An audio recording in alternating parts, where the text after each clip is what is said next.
and I have known Ammon for a fair number of years now. We've been to his home, we've met his family. We know the character of this man. We know that if anyone can stand up to tyranny of this government, the man is Ammon Bundy, who can do the job. Yes. Ammon, My intro? that's your intro. Thank you.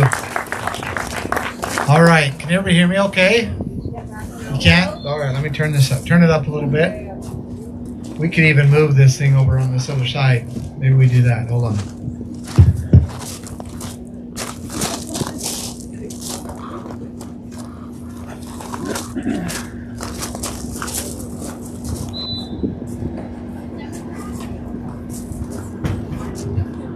All right. Is that any better? Any better? Did you hear that? I did. All right. Then I might turn this also so you can see it a little better, unless you can see it from there. So, ask a couple questions here. I want to know who of you have heard me talk about what's happening in Idaho before? Raise your hand. Okay, so it's about half of you. About half of you have not. I want to get into some detail that maybe will, it might be able to. I don't know what we're going to be able to do. They could probably. It does also adjust this here. This one here.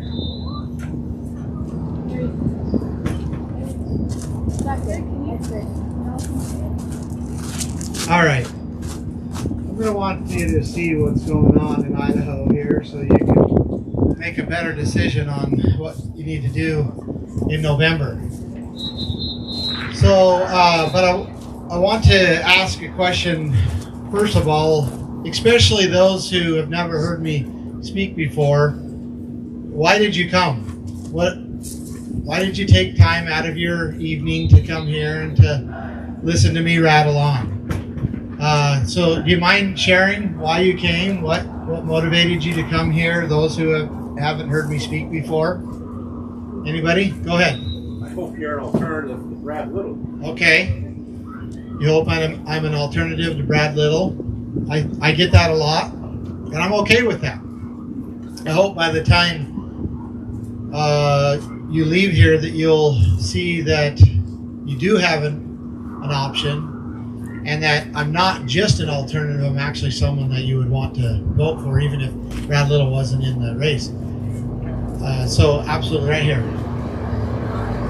want to hear you talk about Dr. Okay. Your plan on the I heard it, but it didn't comprehend. Okay. So you want to hear my plan on property tax? Excellent. So I'll have to make sure that before I leave, you ask that question. Anybody else? Anybody brave enough? Right here. I'm kind of curious to learn about your perspective operating from a grassroots perspective, maybe outside of some of the established parties, and I've heard about some of your challenges with the Republican Party here. So I'm curious about how you could Okay. Yeah, I don't know if you've noticed that there's quite a few Bundy for Governor signs around, and we're canvassing the entire state, and I can tell you that it is a grassroots movement by people who are willing to, volunteer, go get the signs and put them up all over, and then it's been just 2 days or so, we started to see Governor Little signs, and all of a sudden they pop up everywhere, and well, he went and hired a company. So that's the difference. That's one of the difference. And I'm constantly amazed at the people that are willing to put their effort and energy into this campaign, and just how tremendous it is. And I hope to be able to talk a little more detail about what's going on here in Idaho, including the Republican Party, which I've been part of my entire life until just a little bit ago, and I'd love to cover some of that ground. So, all right, any others that just can't wait? Go ahead. Well, I'd like to cover it from the other perspective of I lived in Las Vegas when your family was fighting for the Okay. And so I've checked for a really long time. Went to Idaho 5 years ago because I saw a huge conservative movement. In Vegas, there was no Trump signs anywhere. You were afraid to use a bumper sticker. And we come up here and just feel like we were in America again. Yeah. And so I thank you for doing all that you're doing. I think that's a great explanation of trying. If you're, we were trying to cast Idaho. It's America again, right? It's what it was when we grew up, when we were growing up, and we still, have that here, and that's what makes us want to preserve it. Because, I grew up during a time, and many of you did the same, where we were very, very blessed to be able to have what we had, to be able to enjoy what we enjoyed, and Idaho still has that, and if we're not careful, we're going to lose it. So, all right. Well, getting going here. I might actually move on this other side. Well, maybe not. I'll just stay where I'm at. Everybody see okay? I'm going to ask a question that I ask at most of the meet and greets or town halls that I have, and it's because it's so important. And hopefully, at the end of the exercise, you'll see why it's so important. Because the question is, what is liberty? Seems so simple, right? I was in Malad not very long ago, and there was a monument there. Can't really see it. Hopefully it'll get darker, but it says there, it's a list of names of people who served in World War II, and there was several plaques. This is just one of them. And on the top, you can't quite see it, but it has a star, and it says those who gave their lives for freedom. And then you'll go down this list, and there'll be a star, and you know that they never came home.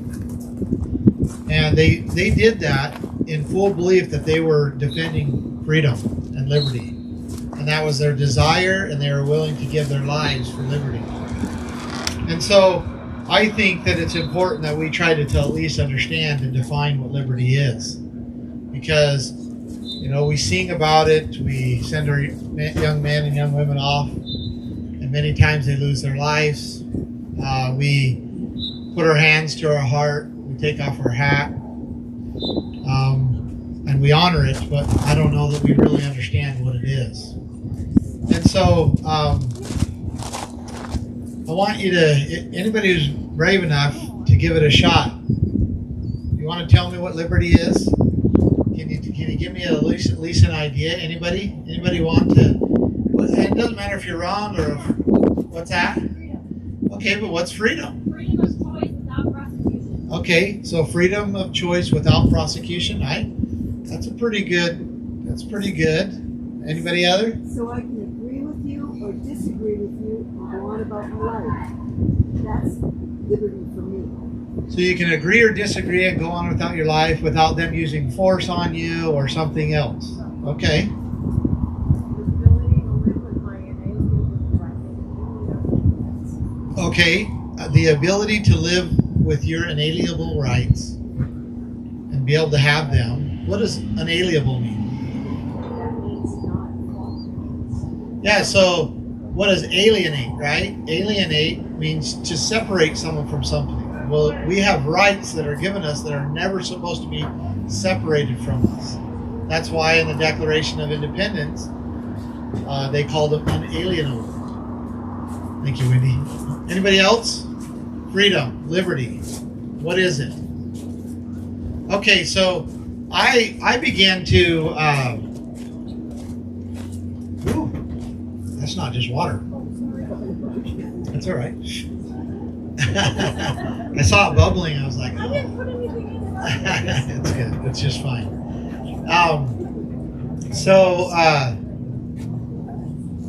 I did not really contemplate. Come in and have a seat. Welcome.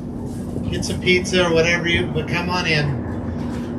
It wasn't until I was sitting in federal prison in solitary confinement, and I'd been there for actually many months, separated from my family, my little children, my wife. Never once able to have any contact with them, physical contact with them. It wasn't until I was in this situation that I really began to contemplate what liberty was. And it became something completely new to me, or something more important than almost anything. And I believe that I was able to define it correctly, and then later I found some authority on it and realized that I did define it correctly. And I want to show you what I believe liberty is, and then show you some of the authority behind it, and then see how it applies to our life. So I believe that liberty is the ability to do whatever you want, as long as you do not infringe upon another person's rights. Okay?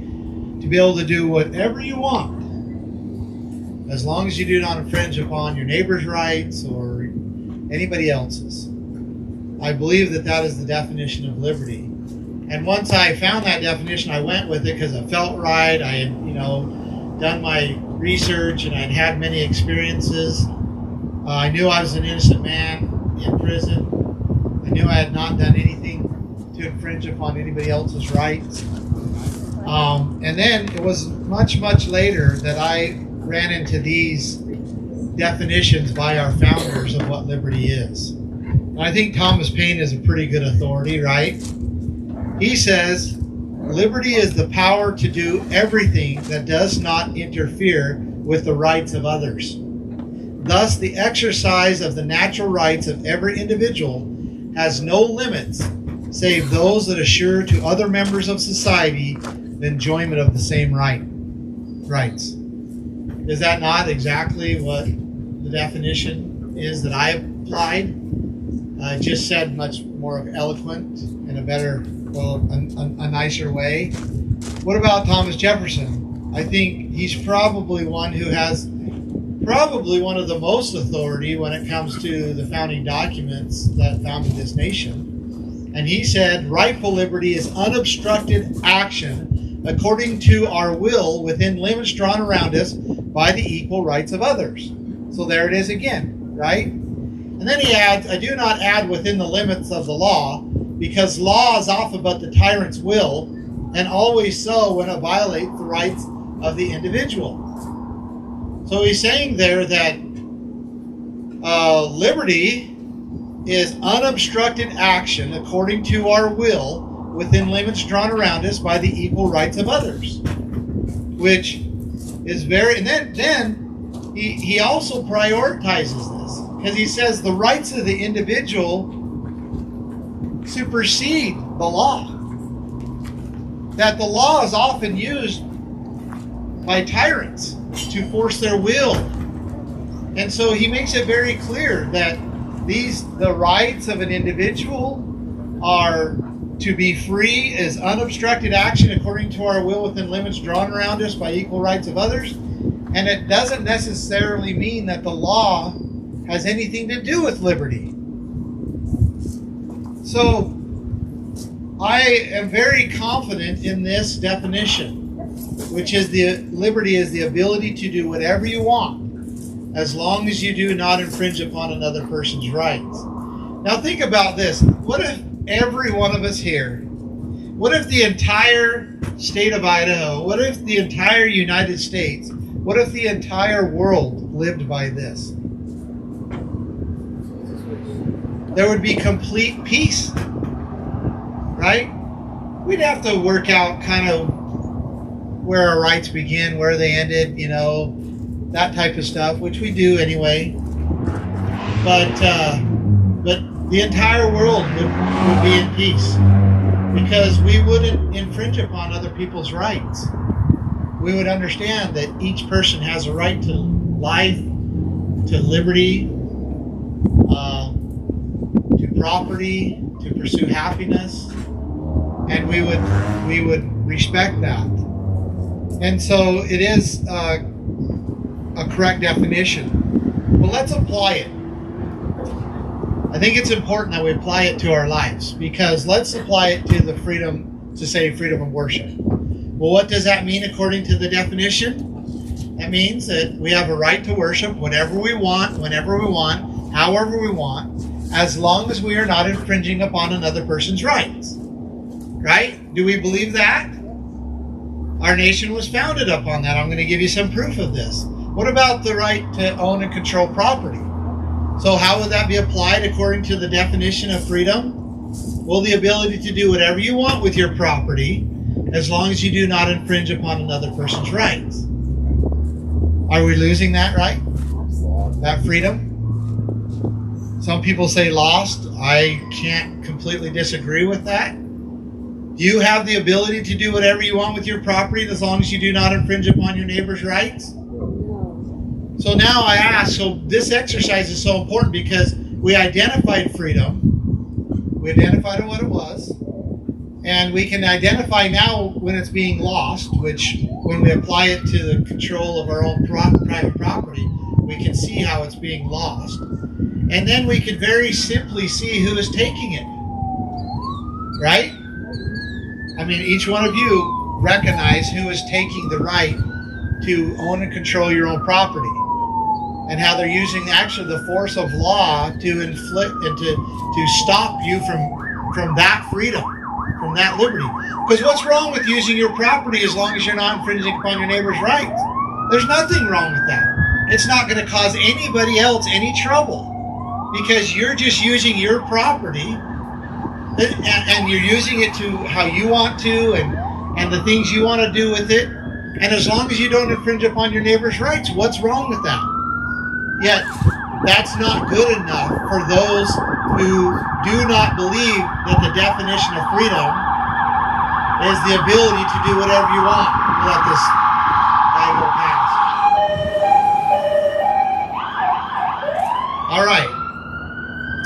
So that's why this exercise is so important. What about the, there's seven, this is just a simple list. What about the freedom to trade?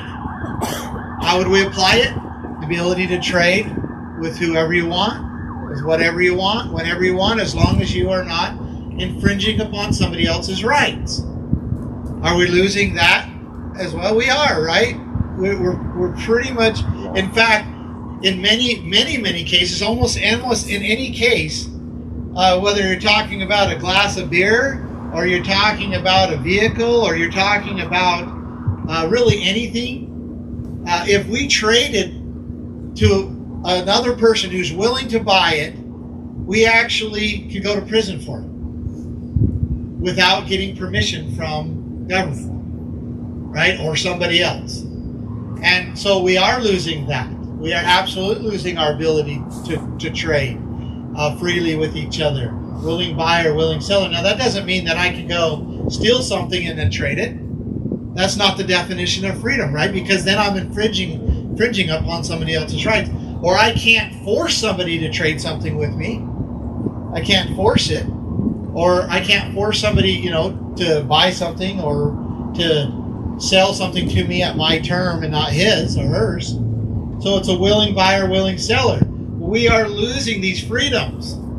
We are, and we're losing them right in front of our eyes, and many times it's simply because we don't understand. Because the one thing I can tell you for sure, when you go down to most of your city halls or capitol buildings, especially in the bureaucracies of the branches of government, they don't want you, or they don't want you to understand this definition, and they don't believe that this is the definition of freedom. They absolutely oppose this definition. However, I just showed you how Thomas Jefferson defined it the very same way. And also, he was, as many of you know, he was the author of the Declaration of Independence. Our earliest document founding this country. And here's a sentence out of it. We hold these truths to be self-evident, that all men are created equal, that they are endowed by their Creator with certain unalienable rights, that among these are life, liberty, and the pursuit of happiness. And so we know very, specifically what he was talking about when he included liberty in this list. So I can rephrase it that these rights that were created equal, that God gave us rights, and that among these rights are life and the right to do whatever you want as long as you're not infringing upon another person's rights, and the pursuit of happiness. We can actually apply this. And this is what our country was built upon. This is the freedom that we feel in our hearts, that we send our young men and young women off to go to fight, to preserve, that we believe that we do that. This is what freedom and liberty is defined as in this country. The ability to do whatever you want, as long as you're not infringing upon another person's rights. So hopefully this exercise will help you from here on out to know what liberty is, to see when it's being taken, to see who's taking it, and also to understand a little bit about what you have to do in order to get it back or preserve it. So with that, I'm going to move on. There's a video, but I don't think we can see it really good. So I'm going to move on to talk about Idaho.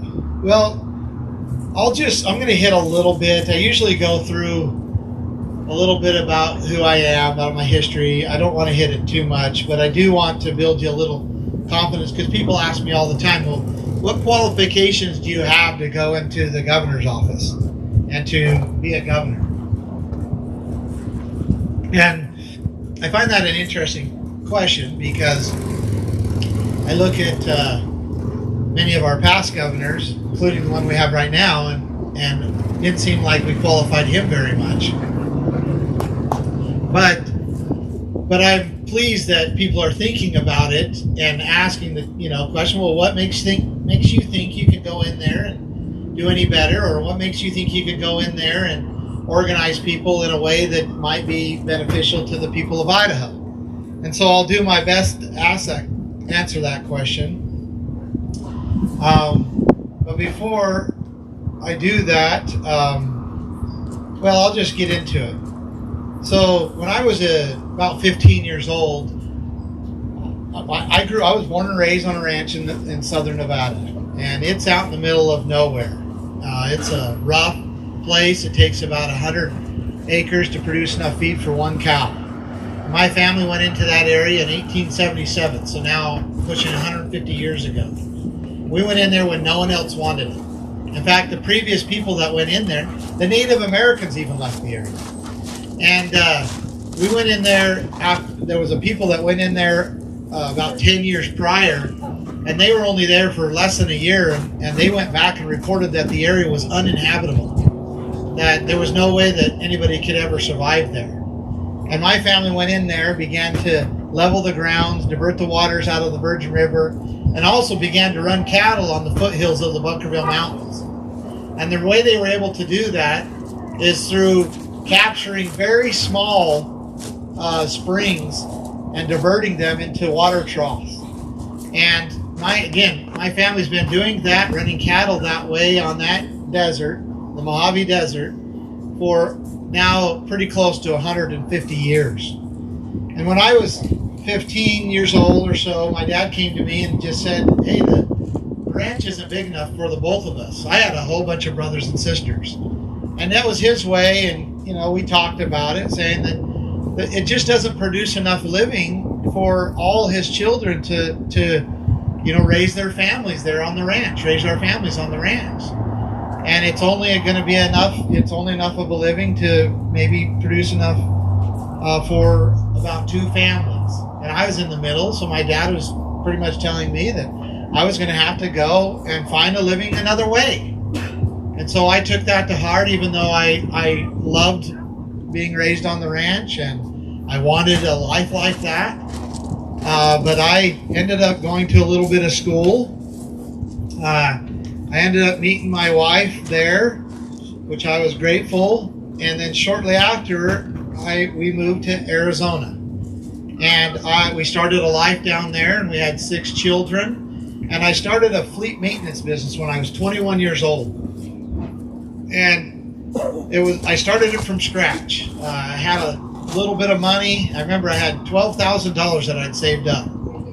And 6,000 of it went into equipment, and the other was for capital. And I started that business. And I ended up building that business up in Arizona, and it ended up being one of the largest private fleet maintenance companies in Arizona.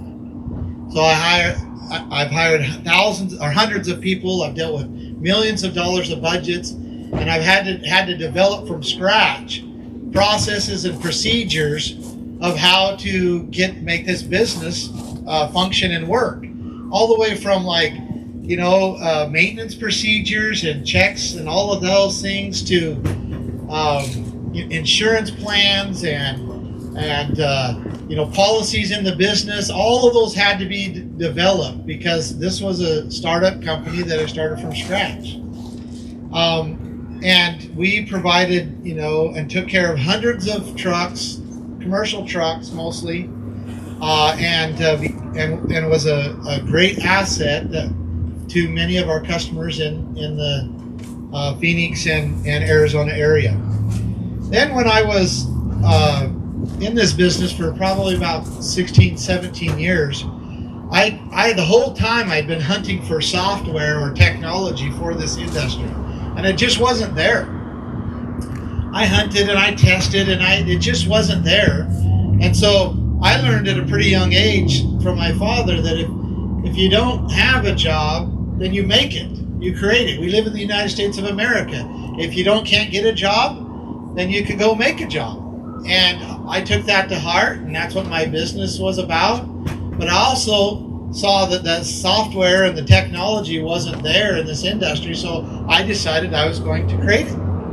So I put a team together, and it took us almost 4 years to develop it. It took a whole bunch of money and time, and we developed it using our customers and using our vendors and our office staff and our technicians, and we came up with this software for this industry that was really, really phenomenal. And we applied it and used it in our shop, and it worked so well that we began to sell it to other shops across the country. And now it's one of the leading fleet maintenance shop management softwares in North America. So I tell you this simply to build your confidence in that.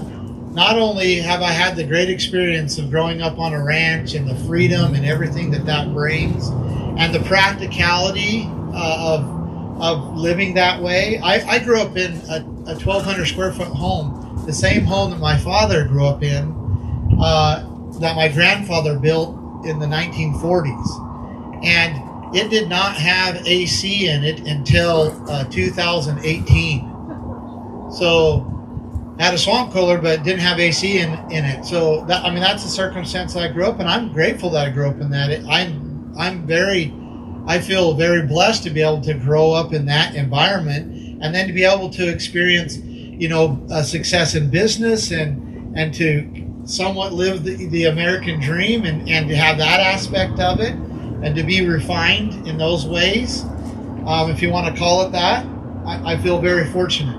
And so I offer that to you as maybe some qualifications of running a governor's office in Idaho.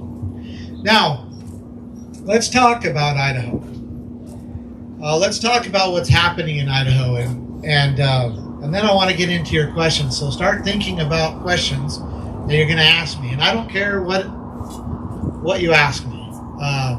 If it's something personal between my wife and I probably won't answer, but besides that, I'll do my best to answer honestly and as much detail as time will allow.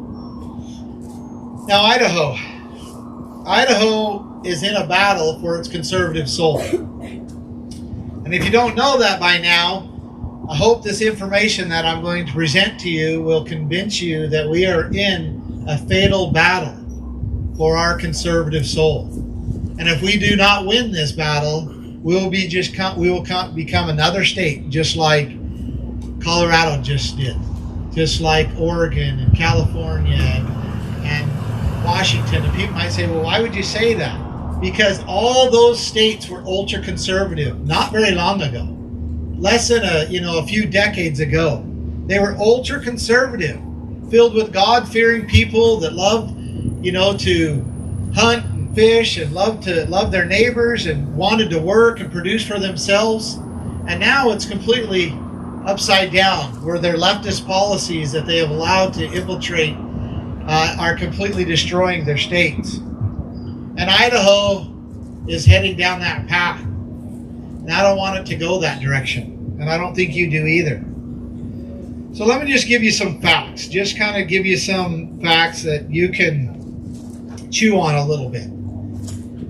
Because I'm going to present some evidence to you.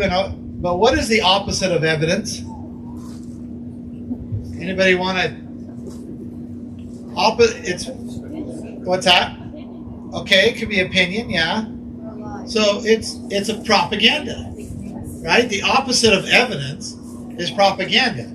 And I'm going to present some things to you tonight, and you have to decide whether it's propaganda or whether it's evidence.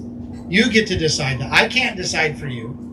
That's one of the great blessings and endowments that God gave us, is we actually have to decide. I can try to force it on you, which I'm not going to do. It's not in my nature.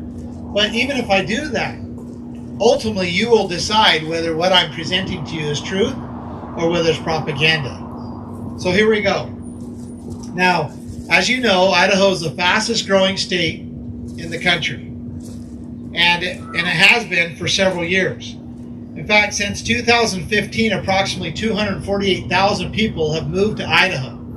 That's about 20,000 more than the size of Boise.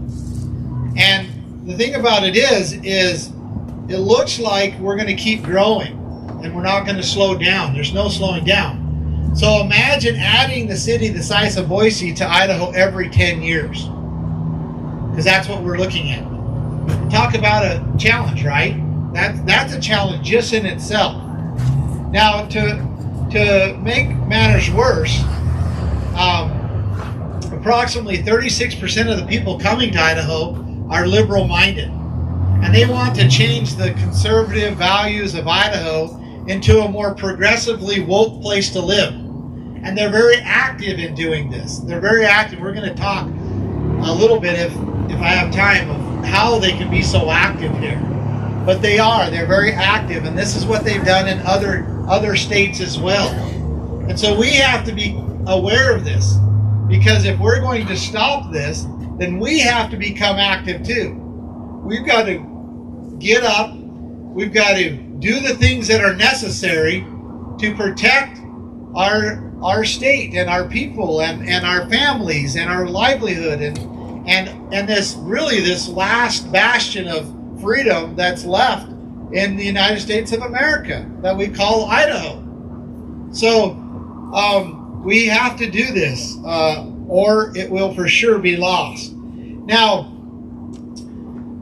with the Republican Party controlling the House and the Senate and the governor's office for the past 26 years, you would think Idaho would be the most conservative state in the United States. But it's not. It's not. And so you can see here that, we've had full control. The Republican platform is a good platform that espouses principles such as limited government, family, protection of life, fiscal responsibility in government. And yet we do not see that being applied in our government, in Idaho's government. We see that growth is exponential in the government. The spending is out of control. Our liberties and rights are not being respected. Life, protecting the life of the unborn. Why is that not settled here in Idaho if the Republican platform puts that forth and we've had full control of the state government for the last 3 decades? Why? Well, why are these things going on? Well, I'm going to give you a few facts. So, you might recognize this guy. Did you know that back in the early 2000s, as a state senator, that he was the only state representative to support gay marriage in Idaho? The only one. Not even the Democrats. This was clear back when Bill and Hillary Clinton were still somewhat against, or at least publicly against, gay marriage. And we have a senator in Idaho who actually was supporting it, and his name was Brad Little. Now, as governor and under his leadership, recently, Idaho has increased its food stamps program by 24.2%. That's the highest of any state in the United States, here in Idaho. He's also dumping millions of dollars into free government housing. He just dumped $50 million just recently. He's also was one who got behind Obamacare or Medicaid expansion in Idaho. Do you remember all of that? And he supported that. And under Governor Brad Little's leadership as governor, we get here, I'll show you something else here. I got to get to it though. Also under his leadership, oh, my computer's doing. He is. I'm going to show you the Idaho budget here. Under his leadership, almost 40% of Idaho's budget, 39.7% of Idaho's budget, goes to welfare. This is their own graphs. This isn't mine. This is a 2021 graph from the Department of Revenue, I believe. So 39.7%. And so this is what is happening in Idaho under Governor Brad Little's leadership, under his governorship. Now, why is this important for you to know? Why is this important for me to bring up?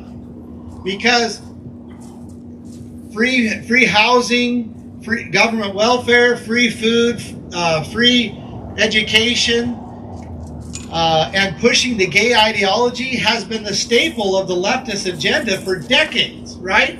If we were to pinpoint what the leftist agenda is, it's free food, food stamps, housing, money coming from the government, free education, free health care, and of course on top of that, pushing the gay ideology. And no person has pushed that agenda more in Idaho than Governor Brad Little. So it's no wonder that Idaho is in a fatal battle for its conservative soul. And we just keep electing these people over and over again. We keep bringing them in, and we just keep going down to the ballot box, and we keep marking an R next to the name, thinking that somehow that's a security in who we're voting for. But yet these people are actually pushing the leftist agenda, and they have infiltrated and began controlling the Republican Party because the majority of the people in Idaho are Republicans. So that's how they push their agenda and also stay in power. All right, he might be coming back down here, so I'll just be quiet for a second.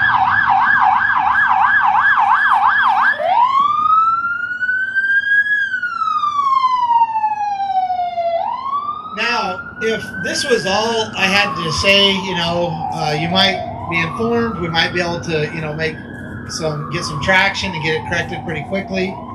But Idaho is not only the fastest growing state in the United States with the most increase in welfare programs, but under Brad Little's reign, Idaho was a few and several other things as well. Idaho was the first state to arrest pastors for having church outside. Did you know that?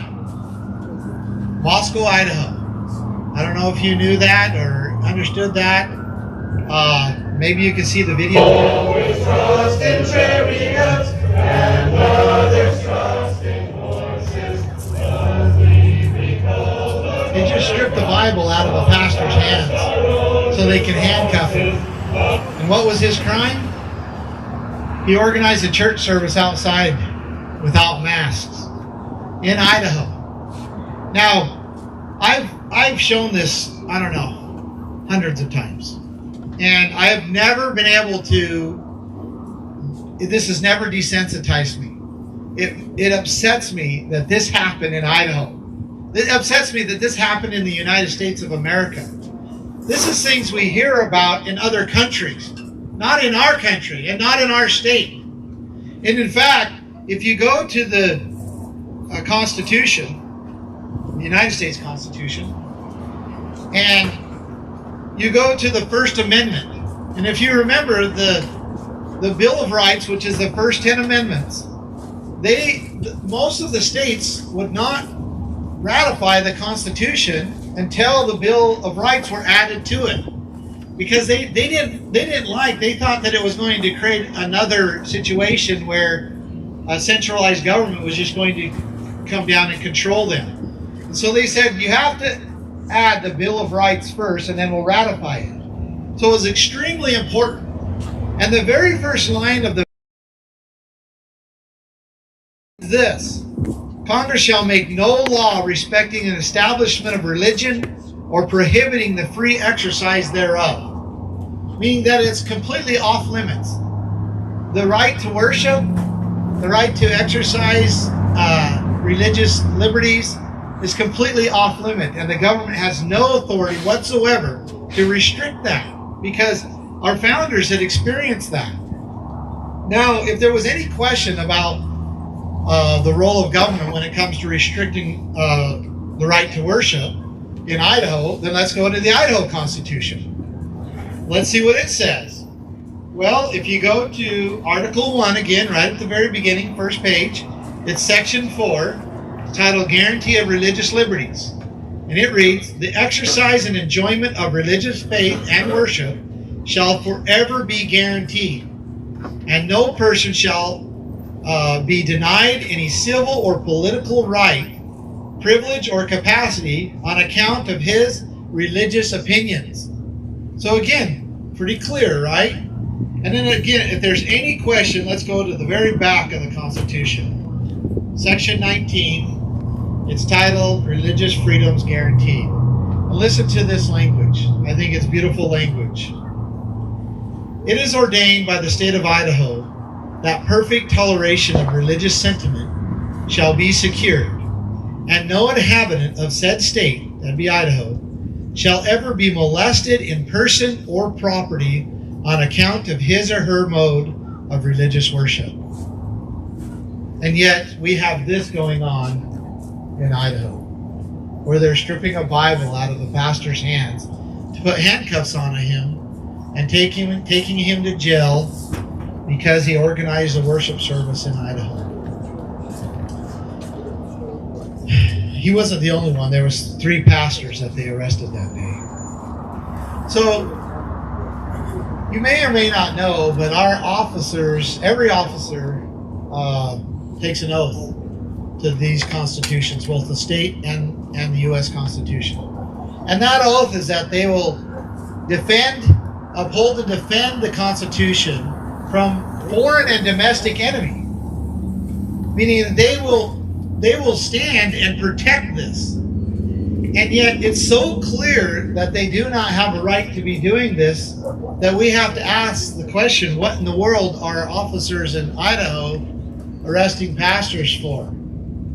Also, Idaho was the first state to arrest a mother for taking her children to the park. You remember that? Idaho was also one of the first states to begin raiding businesses for not shutting down and prosecuting the owners. Now, we ask the question, why? How did they justify it? How did the officers justify this? Well, what were they doing? They were obeying orders. And whose orders were they obeying? They were obeying this man's orders, Governor Little. And I'm going to give you some evidence here. Here is, I don't know if you can see it. Hopefully you can. Yeah, we're starting to get where you can see it. The very top of this order, this is a summary of the stay-home order that he issued on March 25th, 2020. And I don't know if you've read it or not, but it says right here in this summary, it says, this order directs all individuals living in the state of Idaho to self-isolate at their place of residence. So he's ordering everybody in Idaho that they have to stay home, can't come out. Then he goes on, he says there's some exceptions. There's non-essential businesses and essential businesses. Again, something unconstitutional. And then he says down here on line 4, he says, prohibiting all non-essential gatherings of any number of individuals. Well, evidently that included those who are going to church. But yet we see that he doesn't have that authority. The constitutions, both the U.S. and the state constitution, does not give him authority to do that. However, he directed that the sheriffs and chiefs of police in the state of Idaho and the Idaho State Police ensure compliance with and enforce this order. So this was not an order of suggestion. This was an order of enforcement. And he actually directed the sheriffs, the chiefs of police, and Idaho State Police to enforce the order. It goes on to say the violation of any provision of this order constitutes an imminent threat to public health. So if you go outside your home, that the force of law can be used upon you. If you organize a church service, the force of law can be used upon you. If you take your children to the park, the force of law can be used upon you. The problem is it's contrary to this. It's actually contrary to this. Why do officers in Idaho take an oath to both the U.S. and the state constitution? Anybody know? To protect civil rights, right? Protect our rights. Why else? Tradition. Unfortunately, that's probably why they do it more than any. To enforce the law of land, which is this, right? Which is the Constitution. To protect the law. To protect it. Okay. How about this? Because I don't think any of you are wrong. How about this? It is so they can say no when their supervisor tells them to violate it. Right? They take an oath to this. They didn't take an oath to Brad Little. They didn't take an oath to their supervisor. They took an oath to the Constitution to uphold it, to defend it against foreign and domestic enemies. Why would they say domestic enemies? Because it'd be those who would order the violation of this. That's why, so that they can say no. That's one of the reasons, right? Now, maybe we got to give Brad Little a little bit of slack, right? Well, maybe he did it for the health and safety of the people of Idaho. No? No. Are you sure? Yes. Okay, she's very sure. I'm not going to argue with her. So let's. Okay, so yeah. So let's hypothetically say he did it for the. Oh no, let's do this. Let's answer the question of whether he did it for the health and safety of the people of Idaho or not. Let me present some evidence, right? And then you get to decide. So here we go. How about that? Can we do that? Okay. So if you remember, it was March 13th, 2020 that Governor Little put the state of Idaho under emergency orders, right? March 13th. Well, remember that day, March 13th, because March 13th was the same day that President Trump held a press conference and announced that he was going to release $50 billion for states that were in a state of emergency. Okay? And the very same day, Brad Little put the state of Idaho in a state of emergency. Now, you might be saying, well, maybe Idaho was in a state of emergency. But the problem with that, if you see right here, on March 13th, 2020, on the governor's own website, he says there's only one confirmed COVID case on that same day. So we're a state of almost 1.9 million people, and one person gets sick, and Governor Little puts the whole state of Idaho in a state of emergency. And it just so happens to be on the very same day that President Trump announces that states that are in a state of emergency get part of this $50 billion coming from the federal government. So that's a little bit of a coincidence, right? Now, let's go to March 25th, 2020, because Governor Little put the state of Idaho in an extreme state of emergency.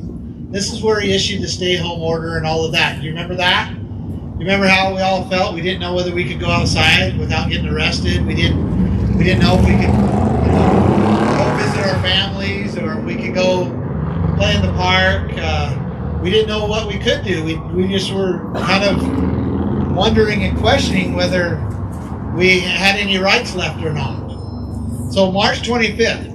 Well, it just so happened to be on that day, on March 25th, was the same day that President Trump and Speaker Nancy Pelosi announced a $2 trillion federal stimulus deal for states that were in extreme state of emergency. The same day that Brad Little put Idaho in extreme state of emergency. And at that time, we had no COVID deaths. There was only 136 cases, unconfirmed really, and that's where we were at. And then if you go to Governor Little's own words in his own documents, you begin to see he begins to tell us what he's doing. Right here he says, and securing millions of dollars in funds, whereas on March 13th, when the first case of COVID was confirmed, he put it in a state of emergency. President Trump proclaimed through proclamation, did a declaration. And then remember down here, this section 46601, because that's the authority that Governor Little said that he was acting on, 46601. Just put that in the back of your minds. We're going to come to this. Here's another document where he's thanking President Trump for $1.25 billion, and that he's, excited that there's going to be a chance to get more. Right here is Executive Order 2020-07. This is from Brad Little directly. This is the 7th executive order in 2020 that he did. And he says here, whereas I issued a proclamation on March 13, 2020, declaring a state of emergency in the state of Idaho, whereas I issued a proclamation on March 25, 2020, declaring a state of extreme emergency in the state of Idaho, whereas Congress has passed and President Trump has signed 3 legislative packages that provide state funding in response to COVID-19, whereas I anticipate additional congressional action on federal relief packages to states regarding COVID-19. He's telling us what he's doing, right? He did this state of emergency, extreme state of emergency. He got a bunch of money, and more money is coming from the federal government. And then he says on the next page, now therefore, I, Brad Little, governor of the state of Idaho, do hereby order the creation of a COVID-19 Financial Advisory Committee comprised of members appointed by the pleasure of the governor. So what did he do there? Got his cronies in there.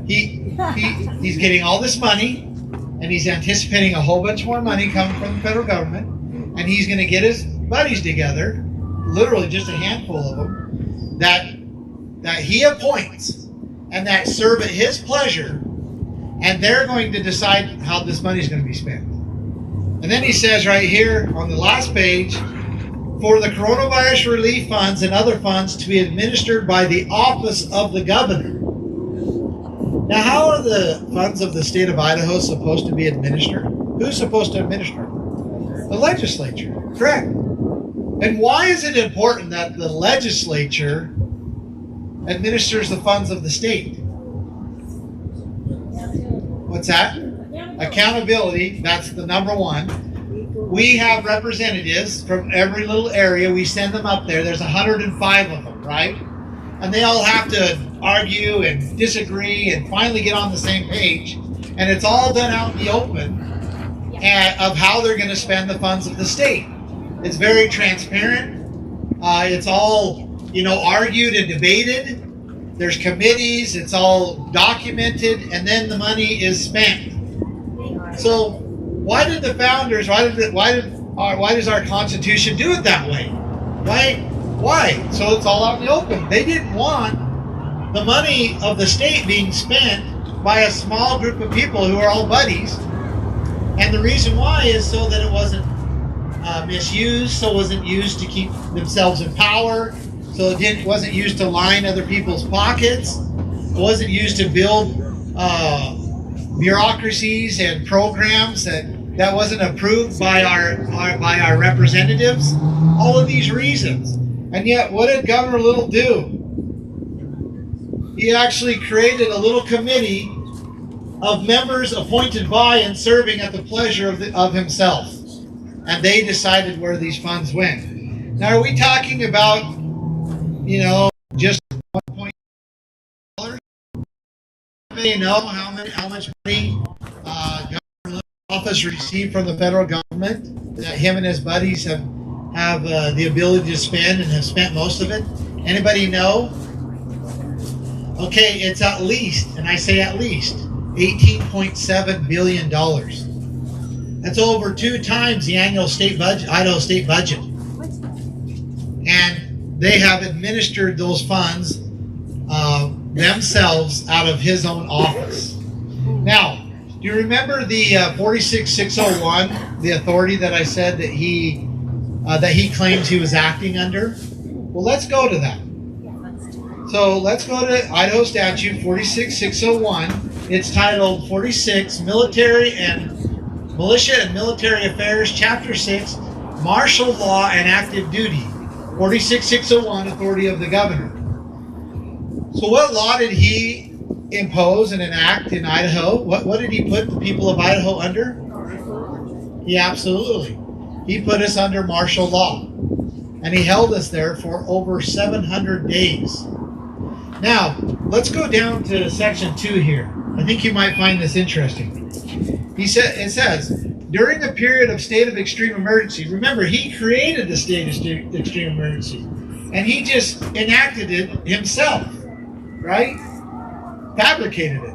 During a period of state of extreme emergency, the governor shall have complete authority over all agencies of the state government, including all separate boards and commissions, and the right to exercise all police power vested in the state. What did he do there? Let me read it again. During a period of state of extreme emergency, the governor shall have complete authority over all agencies of the state government, including all separate boards and commissions, and the right to exercise all police power vested in the state. That's right. That's right. We don't call that representative government. That is a dictatorship. And he put the state of Idaho under a dictatorship using a fabricated emergency, and then he held it there and held us there for over 700 days. Now, remember, we're answering the question of whether he did it for the health and safety of the people of Idaho, right?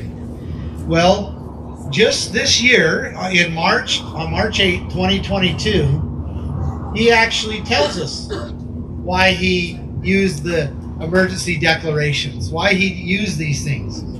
And I want to use his own words. I don't want to put words in his mouth. I want to use his own words.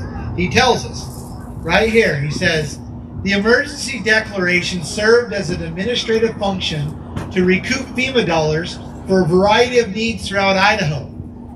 Without the emergency declaration, well, wait a minute. I thought they claimed at least that they were doing it for the health and safety of the people of Idaho. But here he's clearly stating in his own words, in his own press release, that the emergency declaration served as an administrative function to recoup FEMA dollars for a variety of needs throughout Idaho. It has nothing to do with the health and safety of the people of Idaho. But yet, pastors were being arrested. Mothers were being arrested. People were being arrested. Businesses were being put out of business. People were being arrested for not wearing masks. The economy was completely shut down.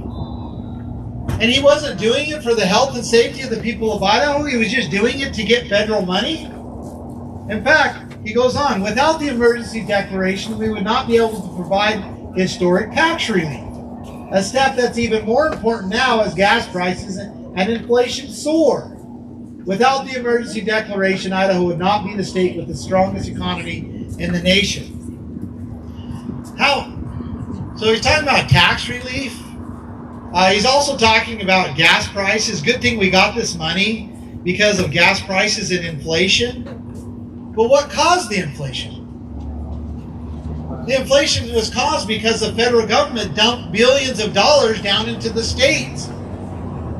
And now he's saying because of that money, it's a good thing we got it because of inflation.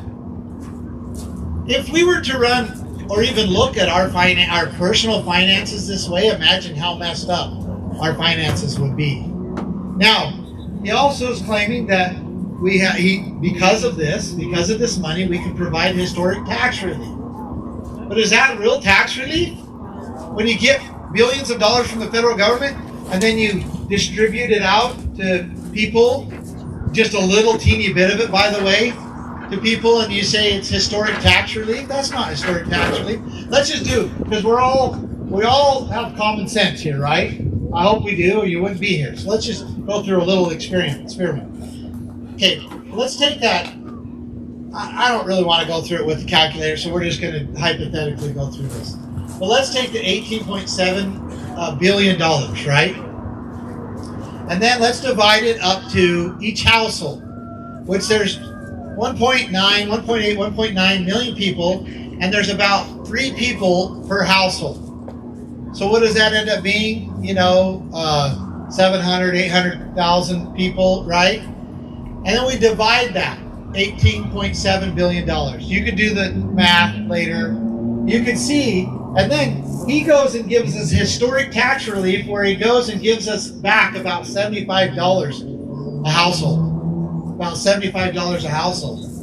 How is that in any way historic tax relief?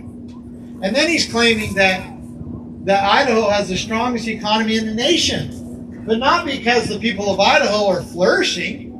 It's because he received billions of dollars from the federal government. That's what the reality is. And in fact, I don't know if you've received this. Did anybody receive this letter from Brad Little? Right before the Republican primaries, this letter went out. It was attached to a check, or it was sent by email if you have direct deposit. Okay? If you're shaking your head you didn't get it, then you were discriminated against somehow. I hate to break the news to you. But let's read this. So this is from Brad Little, and this went to hundreds of thousands of Idaho voters right before the Republican primary. He says, "The economy of Idaho continues to blow past projections, and we are leading the country in economic prosperity." We know why. It's not truth, but and then he goes on, "We achieved historic tax relief for Idahoans for a second year in a row. We are returning your tax dollars with a record budget surplus." So now, he sent this in early 2022, right before the Republican primary. So what 2 years is he talking about? 2020 and 2021. During the dark months of the pandemic, when Idaho was shut down, when businesses were shut down, people weren't going to work, travel was restricted. I mean, our kids weren't going to school. And in fact, if you go to the Hill and you read down here what Adam Tooze says, it says the impact of the pandemic on the U.S. and global economy was catastrophic. Economic historian Adam Tooze characterized its impact as being the swiftest and most comprehensive contraction of global economic activity ever. So, ever in the history of economics that are written down, this was the worst period of time ever in history. And yet Brad Little is saying that Idaho during the same period of time had the 2 best years it's ever had. That they amassed a record budget surplus. And because of that, we're going to give a little bit of it back to you because we've managed it so well. We're going to give a little bit of it back to you right before the Republican primaries so that you can vote for me. Right? Now, imagine, again, if we thought this way in managing our own finances. Imagine what our finances would be. Last night when I was talking about this, one lady says, well, we'd all be homeless. And she's absolutely right. We wouldn't have anything. We would be in debt, and we wouldn't have really much to our name. As somebody said, you wouldn't have a pot to piss in, right? And that's basically what it would be. Now, to top all of this off, Governor Little is now saying this in a recent press release. This is his own statements. He says, "I kept Idaho open, banned vaccine passports, never issued mandates for vaccines or masks. The emergency declaration never violated or restricted any rights of Idahoans, never put Idaho on lockdown, and never allowed for mandates for masks or vaccines." What's that? He forgot. You must have forgot him and Biden, right? Yes, maybe you could debate him. Yes. He wouldn't debate me. He will not debate me. He's refused. And I don't blame him. I don't blame him. Now, this to me, he has to believe that people of are so that we will believe what he tells us. It's such an insult to the intelligence of the people of Idaho. And I hope that he's not right. I hope he's not right. I hope that we don't go down to the ballot and the people of Idaho don't go down to the ballot box and uninformed and just check a box next to his name. Because he's literally flat out lying to the people of Idaho. I don't know about you, but pastors were arrested in Idaho during this period of time. And I'm not okay with that. They took the Bible out of his hands and put handcuffs on him and took him to jail along with two other pastors and began prosecuting him. And then Governor Little, has the audacity to say that he never violated or restricted any rights of Idahoans. Mothers were arrested. Sarah Brady was arrested for taking her children to the park, and still to this day she has not been given a trial. She has not been able to go to trial after 2 years. I talked to her a couple Sundays ago, asking over $26,000. Imagine what that little family has had to go through over the last couple of years. And why is the state of Idaho still not? Literally thousands of businesses.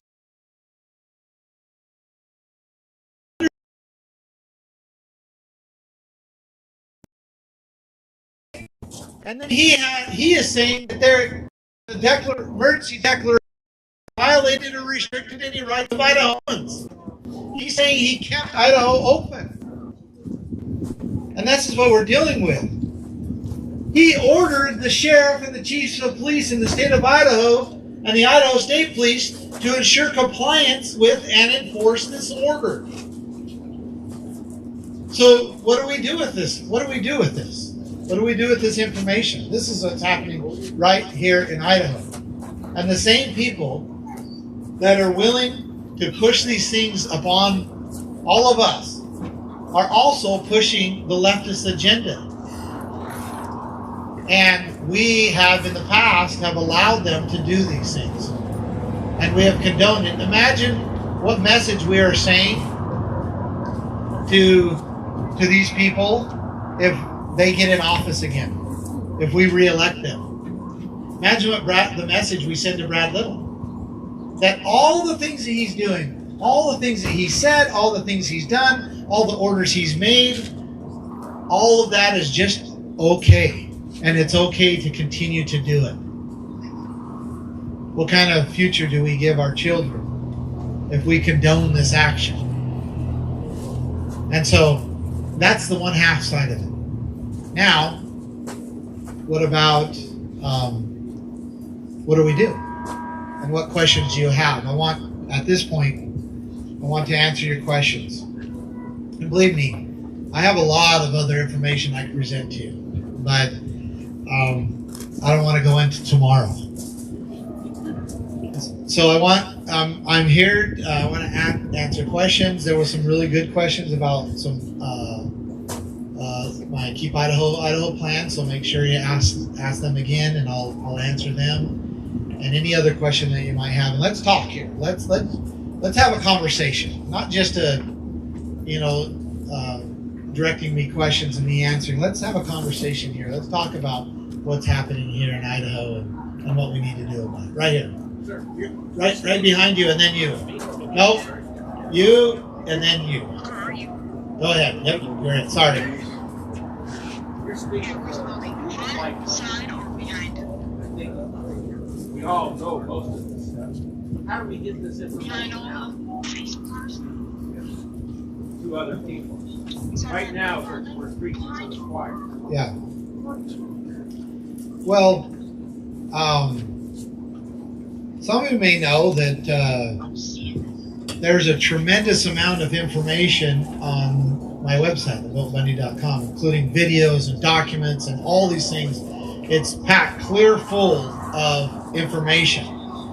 And then also, this campaign is about getting this out far beyond the echo chamber. And we have expanded the echo chamber tremendously. You know, it's expanded significantly.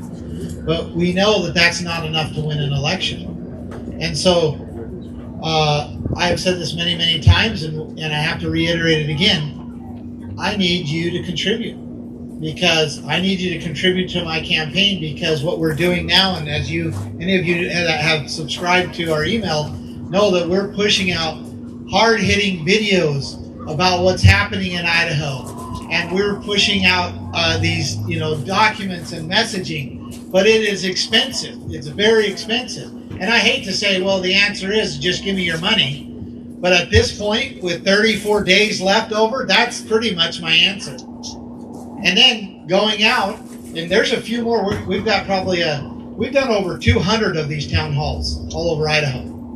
And we've got about 5 more left. So before I'd say, bring your friends to these town halls, and they'll be able to hear this directly, and people have done that.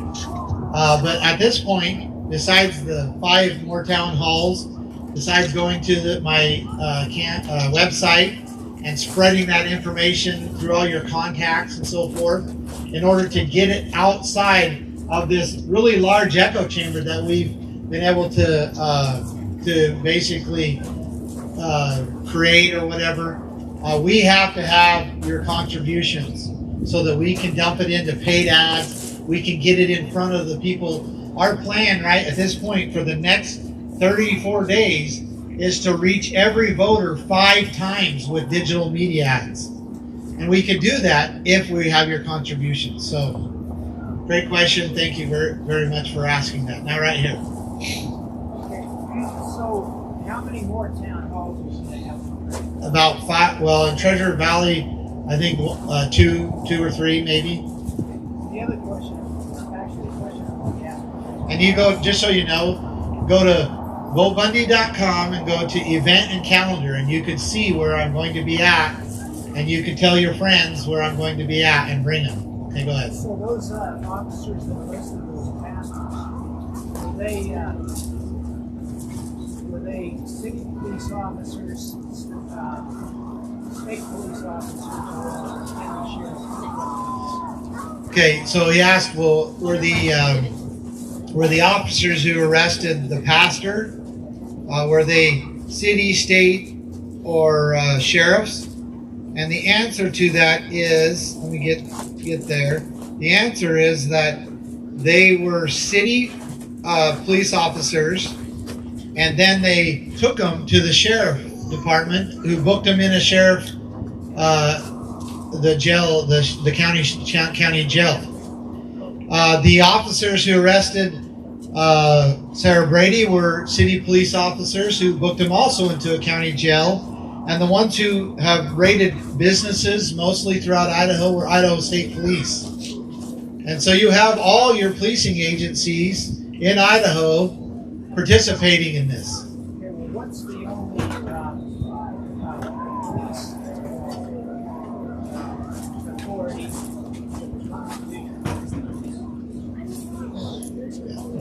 that's the sheriff? So basically. So he asked the question, what is the,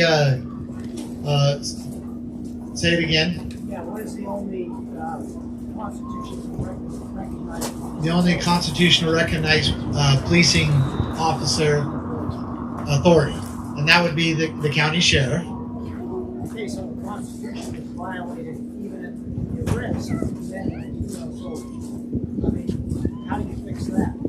Well, so that brings up a really great point. We have an issue all throughout the country, and it's something that wasn't always there, because our policing power belongs to the people. That's all the power belongs to the people, and we delegate that power to governors or to officers in our government, and we outline the authorities that they have. Well, we have never given any other officer in the government policing and arresting power except for the sheriff. He's the only one that we give policing and arresting power. And so if we want to correct that, guess what we do? We elect a new sheriff. We recall him. We straighten it out because we have power to do. But how do you do that when you're talking about the city police? How do you do that when you're talking about state police or the federal police? You can't, because it's unconstitutional. Like it or not, it's unconstitutional.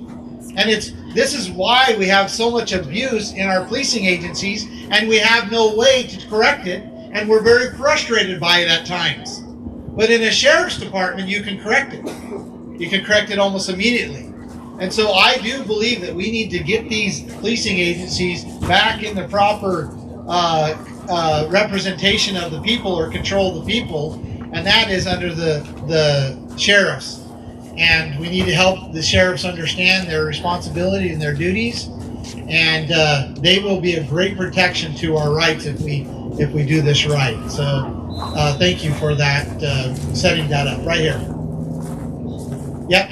You put out a video once about police being proud to be eliminated people. You want to address that? Absolutely.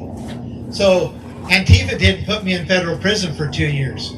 Antifa didn't put me in a solitary confinement for almost a year. Antifa didn't come down on my family with 113 armed agents and threaten my family's life. I could go on and on and on. And so I'm not afraid of Antifa. I have no problem. I'll defend myself every day, all day long with Antifa. But you know who I am afraid of? An out-of-control policing agency. And so that's exactly what I meant, and I stand strongly by it. We can defend ourselves with no problem, just this little group right here, if there's some rioters or people that think that they're out of control, or that they want to disrupt or riot or whatever. We can defend ourselves against that. That is not my concern, and that is not what your concern should be. What our concern should be is what history tells us, and what does happen, and is out of control policing agencies, out of control government is the most dangerous thing that that we will face, and that in history people have ever faced. Look at the 21st century alone. Anywhere from 180 to 250 million people were killed by their own government. And it was done by officers in their own government. And George Washington said it this way. He says, government is like a fire. It can be a useful tool or a terrible master. And what makes it a useful tool? When it's under control, when it's being tended to, when you're using it. We use it to warm our food, to warm our homes, to find comfort. But it can be a terrible master if it gets out of control. And so that's what I meant in that video, and I've been pretty loud about that, and so hopefully that answers your question and shines some light on it. So, yeah, right there. It wasn't. I mean, if Antifa came and tried to do that, everybody in that group would have stopped them. But you had 3 men come in and violate one of the most sacred protected rights in both our Constitution, and they did it because they have a badge on, and somehow we were afraid to defend our rights. So, yeah, perfect example. All right, right here. I have a question not related to COVID, but I felt I must ask it. Okay. I was just wondering what your plans are to help alleviate the suffering of the Indigenous people of Idaho. The government has failed, as I'm sure you know. And I'm wondering if you have any plans that may help. So I believe the Declaration of Independence. Oh yes, thank you. Well, I hate reiterating them, but I know we need to because I might get it wrong, so correct me. So he asked, what are we going to do? What are we going to do to help the Indigenous people of Idaho? Okay, so very good question, and I want to answer it in a couple different ways. Let me get this here. Because I believe the Declaration of Independence. I believe, again, that where it says we hold these truths to be self-evident, that all men are created equal, that they are endowed by their Creator with certain unalienable rights, that among these are life, liberty, and the pursuit of happiness. And then it goes on to say that government was that man created government to protect these rights. Okay, so I'm very, very I want to be very clear that I believe that the law should treat us all equal. That we should not take a certain group of people and give them more benefits or give them more advantages, or we shouldn't take a certain group of people and push them down and not give them the same benefits or protection of the law, protection of the right. And I believe that the indigenous people of Idaho are just like the rest of us. They're equal. And I believe that they need every opportunity just like us. They need all the protections just like us. And I believe that we need all the protections just like them. And if we were created, or if our laws did that every opportunity that anybody else has would be offered to and be the same with the indigenous people as with anybody else. And that's what I believe. And I think it's an insult to any race, religious group, or any other group to say that somehow we need to give you more advantages, or we need to protect you different because somehow you must either be stupid or dumb or incapable. I think that's an insult, because I don't believe that indigenous people or the Native Americans or whatever you want to call yourself, and I know there's a whole variety, so I can appreciate that term. I don't believe they need anything but the protection of their rights. I also believe that the welfare that anybody gets, it doesn't matter if they're Native American, if they're white, doesn't matter if they're a veteran, doesn't matter if they're a Christian or a Muslim. I believe that welfare that's offered from the state year after year, decade after decade, only causes those people to be dependent, and it only enables them. And so that's what I believe, and hopefully you can draw my answer on what I have said. So hopefully that answers. I'd like to state that Russell Means, who's the founder of the American Indian Movement, you've heard of him. He, in fact, would agree with some of that. He had stated that the Constitution should be extended to Native Americans because it is Indian law and derived from the law of their law. Yeah, I absolutely believe that. He said, I don't remember the reference. What was the name of the person? Russell Means that said that the Constitution should be extended to the Native Americans. And what we have now is we have treaties, and I do believe that the Constitution should be extended, and the same protections and the same rights should be preserved and protected, and that it would create. I believe it would solve a lot of problems that are going on in the tribes and among the Native Americans here in Idaho. So, thank you. Right here and then right here. Would you repeal the grocery tax? So, would I repeal the grocery tax? I believe that groceries should not be taxed. So, you'd have to work. I'd have to work with the legislature on that, but I do not believe our food should be taxed. I do believe that consumption tax is the only moral way to tax, but I don't believe that it should, sales tax or consumption tax should be on food. So thank you for that question right here. Yeah, what is your relationship like with Dorothy Moon? My relationship with Dorothy Moon? Oh, I love Dorothy. She's awesome. She's a fireball, and I'm kind of stubborn too. So we love each other. She's been to my house many times. We've talked many times. This role as her being the chairman for the Republican Party is really quite interesting, and we've texted back and forth. So I'll just leave it at that. I have great respect for her. She is my friend, and I'm not a Republican candidate, and she's the Republican chairman. So, with that, right? We're at someone else. Is that it? Okay, right here. Property tax. Okay, let's get to property tax. So I've been pretty vocal about the need to eliminate property tax. And I was asked earlier about it, so now I get a chance to explain myself. Let me get here. So What's the problem with our current property tax system right now? Well, it's the state's way of deifying itself and making it so we really never own our own property. We have to pay on it until the day we die. And right now, every day, people in Idaho lose their homes to the state. And it's usually the elderly.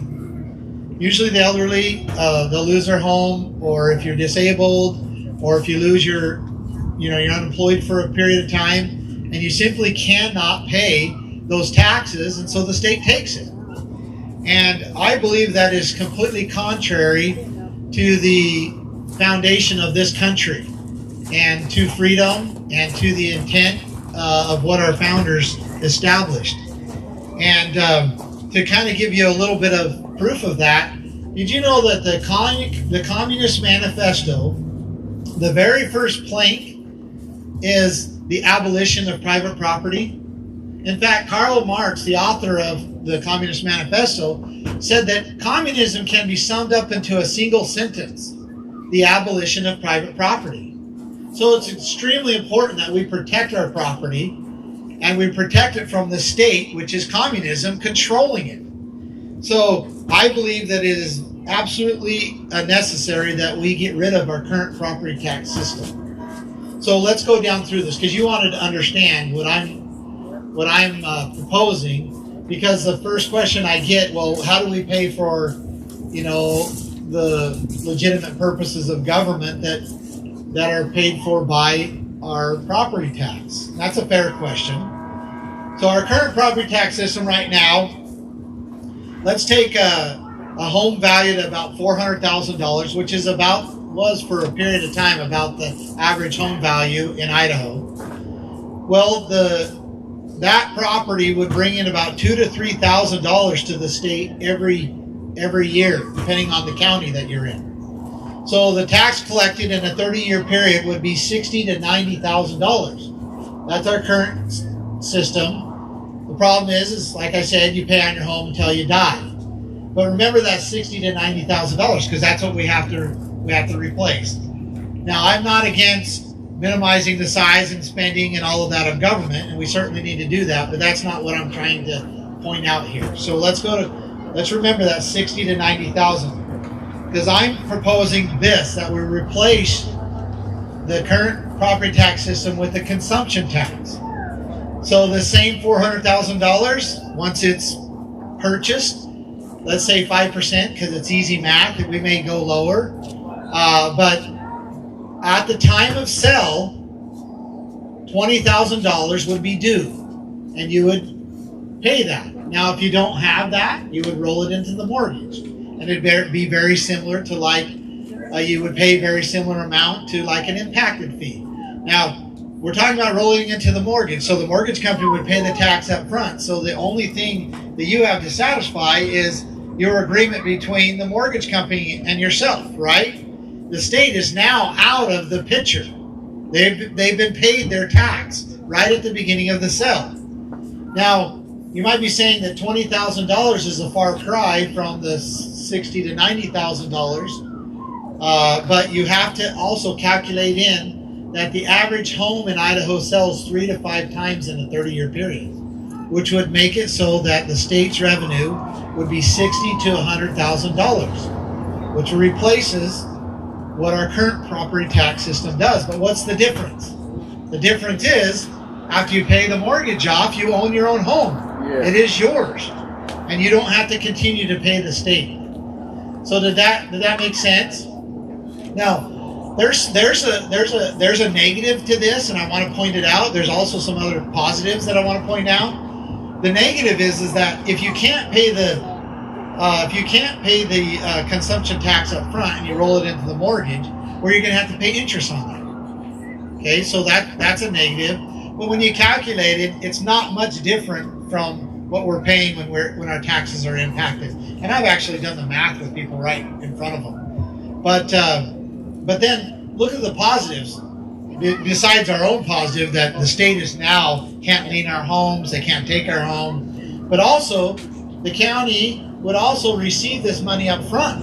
So if there was an influx of growth in an area and people are buying homes, buying property, well, that money would immediately go to the county. Now they could do, underground and roads. They could do all the things they need to do up front rather than going and borrowing the money for 30, 40, 50 years and paying interest on it. They could actually have the money to function and do the things they need to do up front.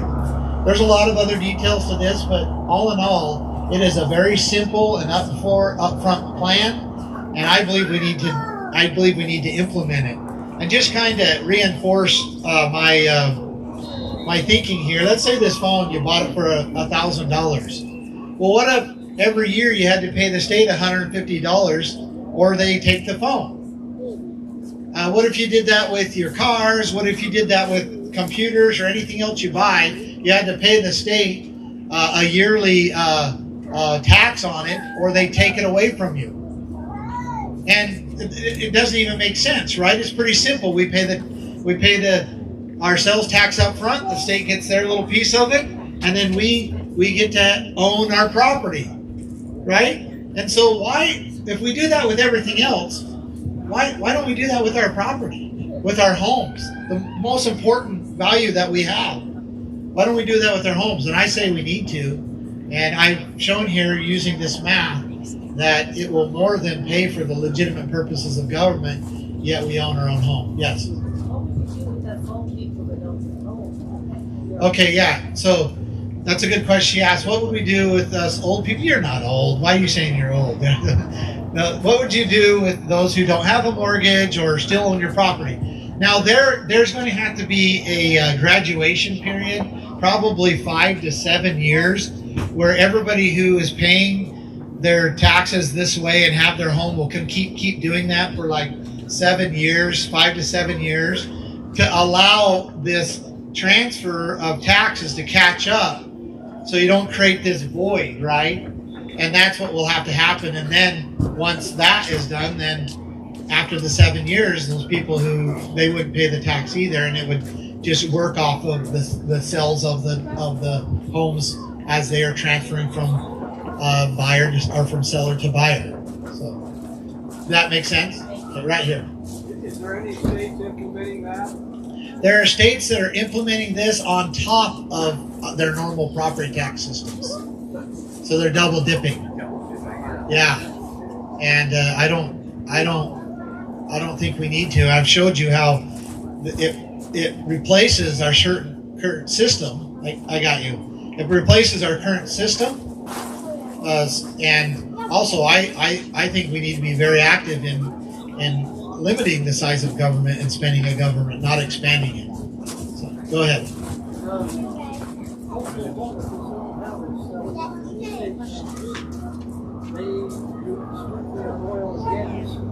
Idaho's the number one seller in the nation. Why in the hell do corporations don't get taxed huge profits and we get taxed the little ones? Okay. Why don't we take it out of the profits of the natural resources of the state? Like logging, farming, ranching, and but on profit only, not on what we need to live. Okay, so he asked I'm going to try to reiterate it, but he says that Oklahoma doesn't charge a sales tax because an income tax. Okay, yeah, income tax because they get their money off of the resources that are sold in the state and so forth. Well, great question, and I hope that you'll listen to my answer. I'm going to try to answer it very clear. And the reason why is because Idaho can't pay its own bills because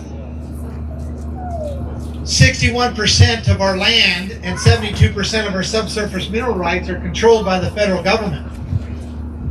We don't have access to our forests. We don't have access to our mines. We don't have access to our land.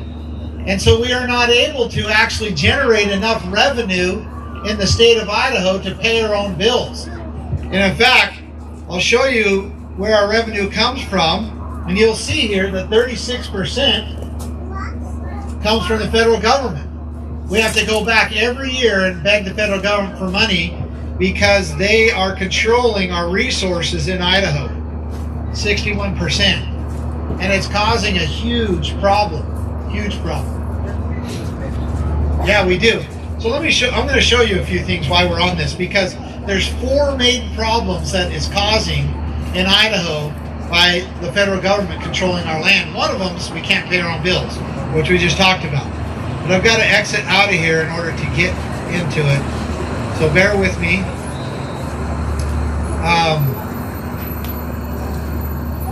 Because I think you're going to appreciate this. Because right here is a map of the United States, and the red is federally controlled land. That line is pretty much the Rocky Mountains.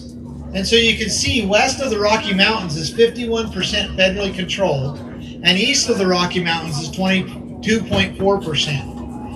Basically, the east of the Colorado Rockies was established constitutionally, and west, the federal government basically took over. Now, put that map in your mind, because I'm going to show you a few other things. I got to bring it up manually here. But remember this map. The red is federally controlled land. The white is private or state land. Remember this map? Well, right here is the fire history in the United States. Look familiar? Yeah. Isn't that interesting? In fact, let me just get into here. Here is what the fires that are going on right now in the United States. Look familiar? Yeah. Look at Idaho. Look what's happened to Idaho. It's on fire. In fact, Dorothy Moo's husband has a website called Idaho on Fire. It's a very good website. Look at this. His name is Dar. Look at this. Okay, remember this map right here? You remember this? Okay. Now let's look at this. This is the gold mines and mercury mines in the United States. That's interesting that most of the gold and most of the mercury is in the western United States, and yet the federal government controls and claims most of the western United States. And when it comes to subsurface mineral rights, they claim even more than the land mass. So, I mean, do you think that do you think that the federal government is controlling the western United States because they want to preserve it? You think they're controlling it because they want to, pass it on to the next generation, or they want to protect it? No, that's not the main reason. That is not the main reason. It's because the wealth of the United States is found in the western United States. Let's look at another map here. This one's interesting. What about uranium? These are uranium mines, or the concentration of uranium. Again, a very, very valuable mineral.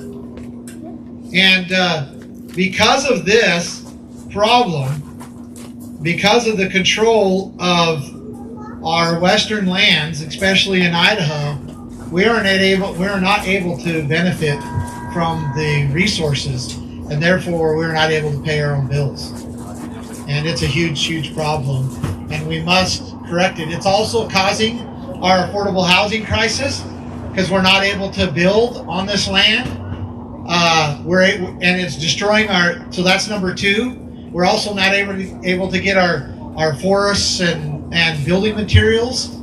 And also, it's causing number 3 problem, us to destroy our number 1 industry in Idaho, which is agriculture, because we're building on the private property, which is agriculture. And then 4 is driving our people, the young people, into the cities rather than spreading out. And so we're becoming quite condensed, and that's causing a problem as well. So great question. I don't know where he went. Right here. Great question. It's a huge problem, and it's something that I am planning on fighting. I believe that we must battle this. Now, to wrap things up, I want to show you. I'm sure there's a lot, Wendy. Go ahead. Okay, I got an email today from Idaho Freedom Foundation talking about Planned Parenthood infiltrating our public schools through the district health departments.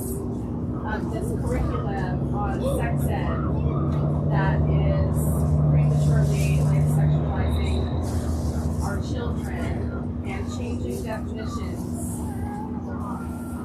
to kind of normalize these things. I also got an email from you about your plan on day one to protect our children. I haven't had a chance to do that, so I'm hoping that you can share with everyone who doesn't follow you what that plan is. Well, are we all mature adults here? She's concerned about the sexualization of our children, Right. Planned Parenthood, and our schools. Middle school and high school, and I've got a high schooler. Yeah, I don't know if you remember this. It wasn't very long ago that, just a few weeks ago, right here in Idaho, they were getting ready to have a drag kids on stage right here in Idaho, and we are facing a problem. And so I want to show you a video, but I'm asking you to be mature about it. Some of you may have seen it, because I think it answers the question pretty clearly of what I'm going to do. Something is happening across America, and it isn't isolated to California, New York, or Washington, D.C. It's in our classrooms. It's in our libraries. It's online. It's in our streets. It's in our parks. And it's happening right here in Idaho. Our children are being groomed. Idaho's governor has not only remained silent, he is actively partnering with the corporations, lobbying groups, and state agencies who have overseen this perverse assault on our children. My name is Ammon Bundy, and when you elect me governor of Idaho, I will protect our children and use all means necessary to keep them safe from this perverse, sexualized ideology. It's time Idaho puts groomers where they belong.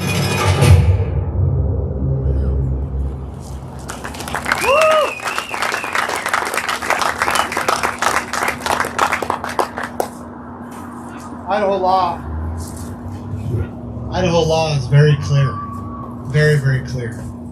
It even goes to all the way to if there's even a sexual act in front of a child, that it could be prosecuted. And yet we are allowing people to have full-on festivals that go on for days, where they're, sexualizing our children and performing sexual acts right in front of them, right out in open. And it's something that we can't allow to go on. Our children must be protected. Can I add that there is a restaurant in Boise that is doing the drag queens are serving brunch. What's served is their brunch. So every Sunday they're doing it. And apparently there is no age limit. So children are allowed in there. And it's Asiago's, I don't like Asiago, in Boise. And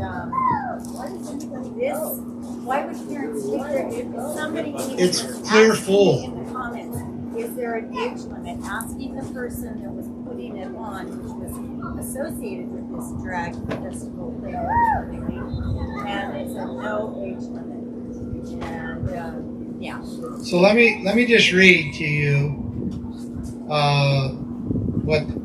just a little excerpt out of the Idaho law, but I got to get to it here. Sorry, I don't have internet on my computer, and my phone's not working very fast. So anyway, I can't. The internet must be really slow here. So it is just very clear that performing or doing anything sexual in front of a child is against the law. It's against the law. but they are getting away with it because it's not being enforced. In fact, it's being even protected. And why is it being protected? Well, I just told you who our governor is. And I just told you what he's been doing. We know who the mayor is. I could go through a list of did you know that the Republican Party chairman prior to Tom Luna was removed from his position because, I don't even know if I can say this out loud right here, because of lewd and sexual acts that he did in public. And we have a problem. We have to wake up. We have a problem. And we have brought this problem. We cannot say that it's somebody else's problem or caused by somebody else. It is caused because we have gone down to the voting booth and have just checked off next to the R. That's what's caused it. And they know that, they understand that, so they get empowered that way. And they're not Republicans. They're not. The scary thing is we have people that are just moving in and they think Idaho is one of the freest states and that we're safe here, and they're going to come here, or they've been here not long enough and they're not researching, and they're going to go with ours. But I'll tell you, I've heard that, and I don't agree with that, because we want to. It's correct in one way, but listen to this. Let me explain, and then you'll see what I'm saying. Because we here in Idaho, I've been here for 7 years. I don't know if that makes me a well enough established Idahoan or not, but I hear all over from people that are from Idaho. They want to blame somebody else that came from another state that is here, that their problems are on that. But this has been going on for 40 years. 40 years. We have allowed these people to come into our mostly our state governments, our city governments, and so we cannot in any way say that it's these new move-ins that are going to go down and vote R. No, that is us voting R. Right.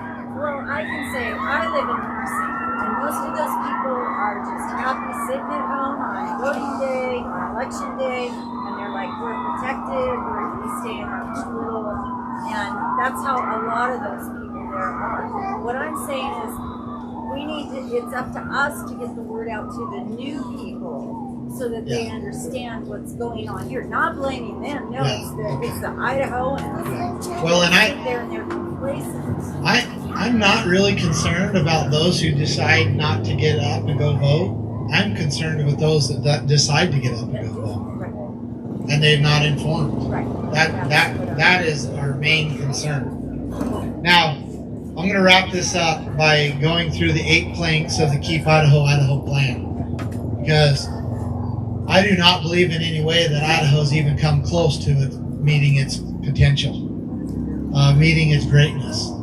We are a wonderful state, and so I believe that we must protect private property, number 1. 2, eliminate progressive taxes, so we could keep a little more money in our own pockets and decide what we're going to do with it to raise our families and help our neighbors and to give true charity, not welfare. I believe that we need to free Idaho from federal control. That we need to make Idaho independent again. We need to be able to pay our own bills. We need to be able to use our resources. We need to be able to do things like have our own fuel refineries so that we don't become so dependent on everybody else, right? That is how we are going to fare through the terrible things that are going to be happening in this nation and across the world. Independency. And that doesn't mean we should do it as a state. We should be doing it as a state. But we need to become independent again. Bring back the rule of law. Boy, I could give you lots of examples of that. How it's so important. If you don't have justice, if you can't get justice, then there's not much you can do as a people. Because if someone steals something from you and and you can't be made right, you can't be restored, and only the state is the one to profit off that. That's not justice. And it's very important that we bring back the rule of law. 6, make Idaho an economic powerhouse. They don't call this the Treasure Valley for nothing, right? They don't call it the Gem State for nothing. We're resource rich. We're full of resources. We're full of people that want to work, that want to produce, that want to make a living for themselves. There is no reason why Idaho cannot be an economic powerhouse. No reason why whatsoever. Did you know that we have our own seaport where we could in Lewiston? I mean, the potential, natural gas, the minerals that are in Idaho are tremendous. Silver, cobalt, gold, mercury, uranium. It's amazing. But we are not able to access it because of federal control. And there's no reason, again, why Idaho can't be an economic powerhouse. What about protecting wealth? What about creating a system of banking where wealth is protected like Swiss banks, so that people are wanting to go to Idaho to store and keep their money, to spend their money? And then we have capital to do all kinds of things. These are the things that are just a fingertip away from Idaho being able to accomplish. Number 7, secure the quality of life for every Idaho family. This goes back to the purpose of the state, to securing rights. And that's really all we need. We just need our rights to be protected. And then number 8, make Idaho an example of peace and prosperity to the rest of the world. And boy, does the world need it. Imagine if we can apply these principles, if we could do these things in Idaho, that the economic prosperity, the peace, the ability, just the enjoyment of life and all the things that we would be able to experience, and the rest of the world would look at it and go, look what Idaho's doing. We need to do the same thing. Look at what these people are doing.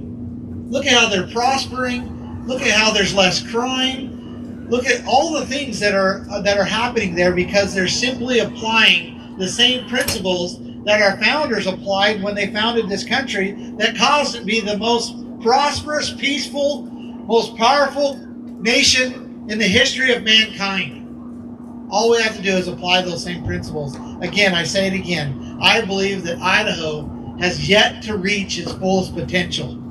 And all we have to do is start making the right decisions, becoming aware, get control of our government so that we can free up the things that we need to free up, and so that we can keep Idaho, Idaho. So I want to thank you for your time and appreciate it. Thank you very much.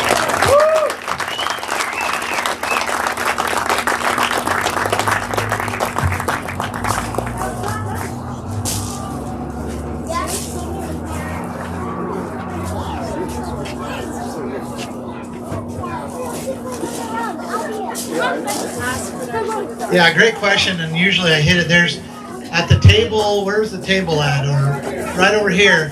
We're taking donations there, or you go to votebundy.com. I'm asking you to do 2 things besides contributing. That is to take a yard sign, put it in your front yard. Have that conversation. Don't be afraid. Put that yard sign in your front yard. Your neighbors will start talking, and you'll be able to point them and direct them. Also, go to votebundy.com and subscribe to my email so you can receive this information and send it out. So 3 things: contribute, get a yard sign, and register with votebundy.com with your emails. Thank you.